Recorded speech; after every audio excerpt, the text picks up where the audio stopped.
The world stopped when it happened. Live on international television. Ibrahim Traore spoke words so bold, so unexpected, that even Donald Trump himself was forced to react. Within minutes, the clip exploded across social media, leaving millions stunned and asking the same question. How could one young African leader shake the world with just one statement? Asterisk, the studio lights were hot, the cameras fixed, and the journalists across the table prepared for what seemed like a routine interview. Everyone expected Ibrahim Traore, the young leader of Burkina Faso, to deliver the usual diplomatic answers, polite words about cooperation and progress. Nothing that would spark controversy, but the world was not ready for what came next. With calm composure and eyes locked firmly on the camera, Traore began to speak, his tone steady, but his words razor sharp. He declared that Africa had been exploited for far too long, treated as nothing more than a resource mine for foreign powers who gave little in return. He said that the days of bowing to pressure, whether from Europe, America, or anyone else, were over. His words struck like thunder in the silent studio, and the journalists froze, unsure how to respond. But Traore wasn't finished. He leaned forward, his voice rising with conviction, and addressed Donald Trump directly, saying that no leader, past, present, or future, had the right to decide Africa's destiny except Africans themselves. The air seemed to crackle with tension. Producers behind the glass exchanged shocked glances, and even the cameras seemed to hold their breath. What was meant to be an ordinary political discussion had turned into a moment of defiance broadcast, lived to millions. Within minutes, clips of the statement were already being shared online, captions flashing words like unbelievable, fearless, and historic. By the time the interview ended, it was clear that something extraordinary had happened. Ibrahim Traore had not just spoken as a president, he had spoken as the voice of a continent, and the world would not forget it. Asterisk, by the time the cameras stopped rolling, the clip of Ibrahim Traore's bold words had already escaped the studio walls and was racing across the internet like a wildfire. On Twitter, hashtags carrying his name climbed into global trends within hours, with millions replaying the moment. He spoke directly to Donald Trump.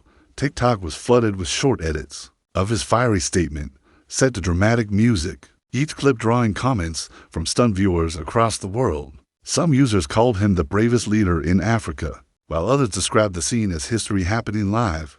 On YouTube, reaction videos popped up in dozens of languages, from American commentators shocked by his courage to African creators celebrating him as a hero.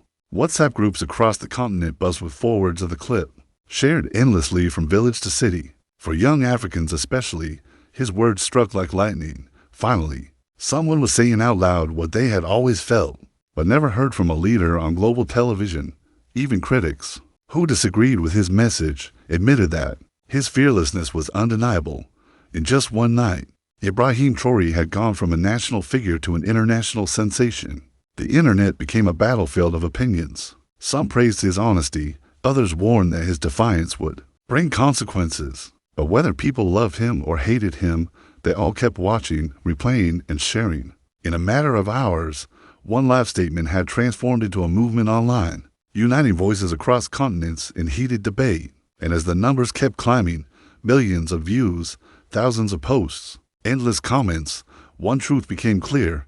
Ibrahim Traore's words were no longer his alone. They belonged to the people now, and the world could not look away.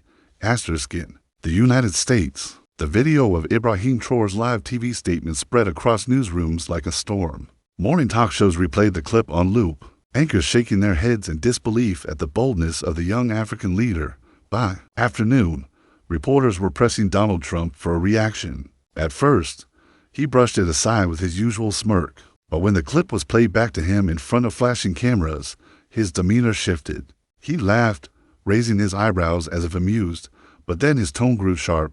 Trump called Traore too bold for his own good, warning that such defiance was dangerous in international politics. Yet even in his criticism, he could not hide a note of respect. He admitted that rarely had he seen an African leader speak so directly, so fearlessly. On live television, his words ricocheted instantly across social media. Supporters of Traore seized on them, claiming that even Trump's reaction proved their leader had shaken the status quo.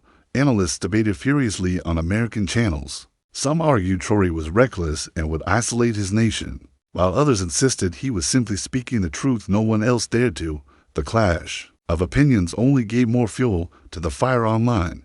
In Africa, Trump's response was seen as proof that the world had finally been forced to listen. On the streets of Ouagadougou, people gathered around radios and phones, laughing at Trump's reaction, cheering that their leader's voice had carried across oceans. What began as a single interview had now turned into a dialogue between continents, and the echoes of that moment continued to grow louder.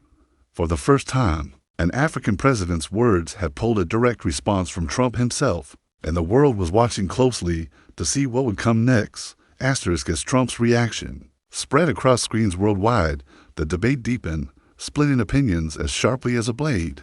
In Western capitals, officials and commentators accused Ibrahim Traoré of being reckless, claiming his bold defiance would isolate Burkina Faso and worsen its struggles. Newspaper headlines warned of dangerous populism, and diplomats whispered of sanctions, while think tanks rushed to paint him as an unpredictable risk. Yet in Africa, the mood was completely different. From the busy streets of Lagos to the markets of Dakar, ordinary people repeated his words with pride, as if they belonged to them too. In Ouagadougou, his quotes appeared on banners carried through the city, painted on walls and chanted in rallies that grew larger each day. Students shared the clip in classrooms, teachers discussed it in lectures, and families debated it over evening meals. It was no longer just a political statement. It had become a symbol of dignity. For years, many Africans had felt silenced by foreign control and local leaders who bowed easily to outside powers. But Traoré's voice gave them something different: hope. Even those who disagreed with some of his policies admitted that his courage had awakened a sleeping pride. International analysts argued endlessly on TV screens, warning of instability. Yet the people on the ground saw something else, a chance to reclaim their story. The divide between the West's fear and Africa's hope grew wider with each passing day, until it felt as though two worlds were speaking different languages. What one side called dangerous, the other called liberation. And at the center of it all stood Ibrahim Traoré, his words echoing far beyond Burkina Faso, becoming a mirror that forced the world to confront a new reality. Africa was no longer whispering. It was shouting. Days passed, yet the momentum refused to die. The clip of Ibrahim Traoré's live statement continued to circle the globe, replayed on giant screens in African capitals, on phones in remote villages, and on news broadcasts. From New York to Paris, in places where electricity was scarce, people gathered around radios to hear his words repeated, and each time they were spoken, they carried the same force as the first broadcast. Across Burkina Faso, chants of his message filled rallies, transforming marketplaces into arenas of solidarity and town squares into seas of raised fists. Children memorized his words, repeating them in playgrounds as though they were songs, while elders nodded with pride, whispering that they had waited their whole lives to hear such defiance spoken in public. The world's leaders kept watching, some with concern, others with admiration. But no one could deny the scale of the impact.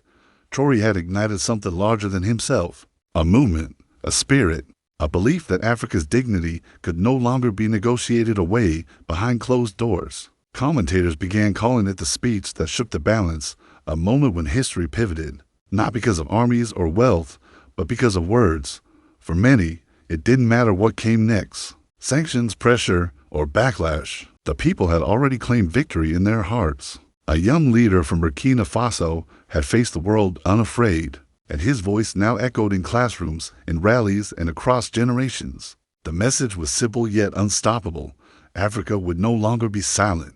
And as the clip continued to spread, one truth became clear. What happened that night on live TV was not the end of a story, but the beginning of a new chapter for a continent ready to rise. Asterisk if this story moved you, don't forget to like, comment, and share with others. Asterisk, and make sure to subscribe to Faso Histories for more powerful stories from Africa and beyond. Asterisk.